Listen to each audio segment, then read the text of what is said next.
Morning, class. Today I'm going to be talking about our 33rd president, Harry S. Truman.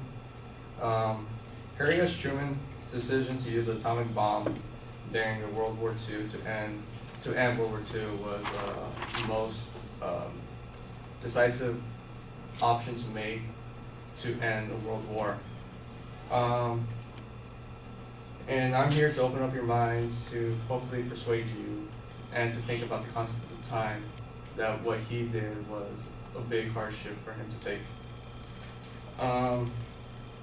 As the years have passed, the controversy has only intensified. More and more people, both in America and foreign, have condemned President Truman and the use of these atomic weapons on both Nagasaki and Hiroshima. But this criticism is based on limitation of historical knowledge, what I believe in. Both the situation of Truman and his decision is what historians disgracefully claim that Truman's process to drop the two bombs was unjustified because Japan was on the verge of surrendering, and yet he dropped these two nukes, excuse me. He knew, like I mentioned, that they were on the verge of surrendering. And it was, in my opinion and other historians I've read onto articles, that he believed that it was basically an intimidation tactic against the Soviet Union to show power of the might of the United States. Truman thought that the bombs of Hiroshima and Nagasaki were two major military/industrial ports, and to avoid an invasion of Japan, this was the best option to save millions of lives. Truman believed that an invasion of Japan would be, and I quote, an Okinawa from one end of the island to the other, meaning that many American lives and other allies would have to go into the Battle of Japan. In July 1945, the Japanese have subjugated for months of intense bombings from B-29, and also the B-29s would be bombing major cities in Japan, and they do extensive damage. The home islands were segregated for naval blockades, and they were running very low on fuel and food, which were increasingly scarce in the island. The Japanese military and civilian loss have reached approximately 3 million, and many more were counting. Despite this, however, the Japanese military and leaders fiercely for the notions of Ketsugo, which is basically what trained each and every civilian to fight to the death. And the fact that the Japanese government had mobilized a large part of the population into this national militia is pretty scary, and with the nukes, it prevented many more deaths to be occurring. Confirming that the Japanese had to even think about using their own civilians as a worldwide mobilization army, it's pretty intense and pretty scary. Even after the two bombs were dropped, the military leaders sought to have this to be a realization for them. The emperor himself, Hirohito, understood clearly what damages that the little boy and fat man could do, and he was persuaded by his military generals to not surrender and to keep on fighting, but the emperor himself knew that this would be very costly for himself and the future of Japan. And it took the groundbreaking intervention of the Japanese emperor to break the deadlock between internal government in Japan to officially surrender to the United States.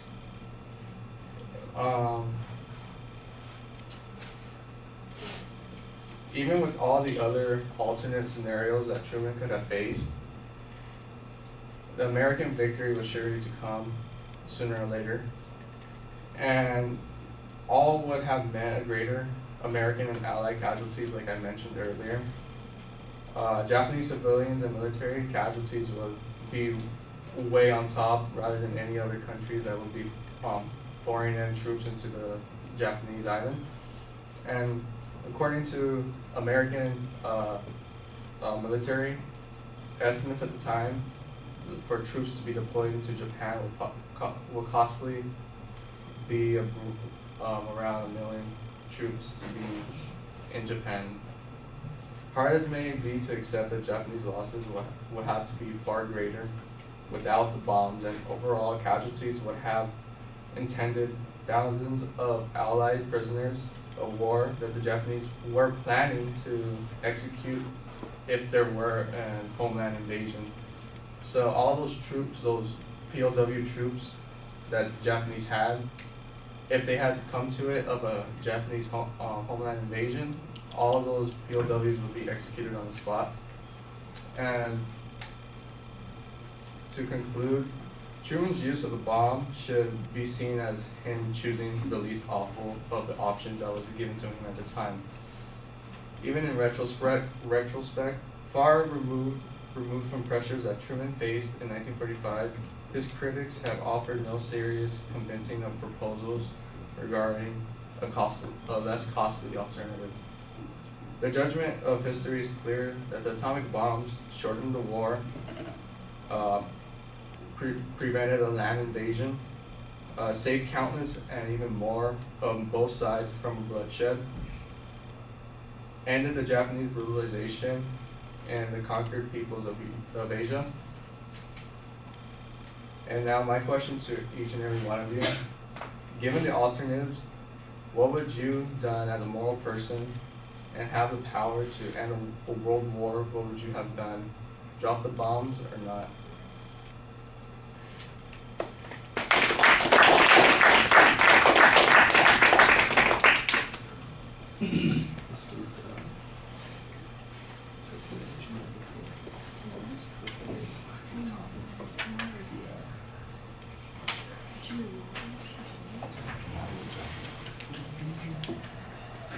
Huh?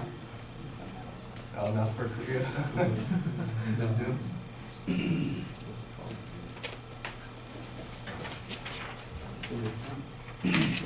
James.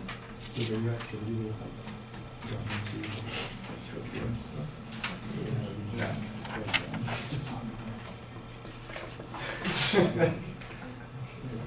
Maria, what did you think?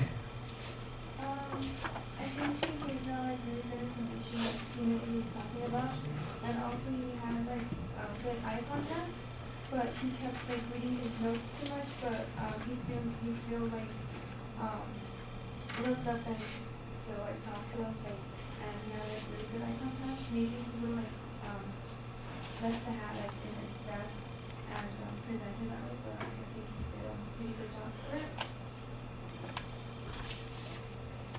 How about the content of his argument? You got any comments about that?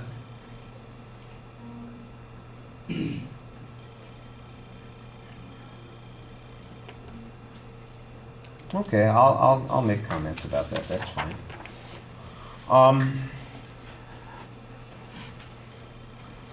All right, we know what your topic is. The subject's clear. Your point of view sounds like it is supportive of Truman's decision. I think you need to give us a little bit more background on the criticism that Truman has received. I don't hear any source citations being presented in the speech, and that makes it, kind of strange. It sounds like it might be a summary of an article that you read without necessarily giving us the article that you've included or the information that was cited in that particular article, because I'm sure that there are sources that maybe have made some of the inferences against Truman that you suggest are there. I get the general position that you're taking, that this was the right thing to do. There's a little bit of controversy about what the motivations were, but you in essence say that the primary motivation was to end the war quickly and to avoid additional casualties. And you give us a couple of reasons why there might have been additional casualties. The Katsugo kind of national militia attitude thing gets explained. Again, I got no source citation on that. How well or how likely was it that the citizens' population was going to respond that particular way? You mentioned the internal strife of the Japanese government in deciding what action to take. We don't get a source citation on that. I'm sure that there are historians that you must have had referenced in the works that you're looking at that could have testified to some of that information, and that needed to be in the speech. You said the intervention by Hirohito was unprecedented, and I think that that's probably a valid point. The fact that he recognized what was going on more than the military officials or the government needs to be explained more. I know what Fat Man and Little Boy were. I think that you kind of take it as an assumption that people would appreciate and understand what that reference is, and I'm not sure that that's exactly clear in the presentation. When you talk about the American military estimate, and it's 1 million casualties that would definitely have resulted from the invasion. That's what it was. Not that it would take 1 million soldiers to invade, but that it would be 1 million casualties. And I think that you're not presenting that argument as clearly as it needs to be. The argument about the POWs being executed, somebody said this, and again, I don't know. You treat it as if it's historical fact. Let's make sure that you give us a source citation on it. I do like the way that you finished the speech, though. That adds a little bit more memorable element to the presentation with the hypothetical. Well, what would you have done in this situation faced with all of these choices? You know, what's the choice that you made? Truman made the least awful choice he could come up with. How would you have reacted? And I like that. I think that puts a little bit more onus on the audience to kind of get emotionally involved in what you're talking about. Okay. Thank you.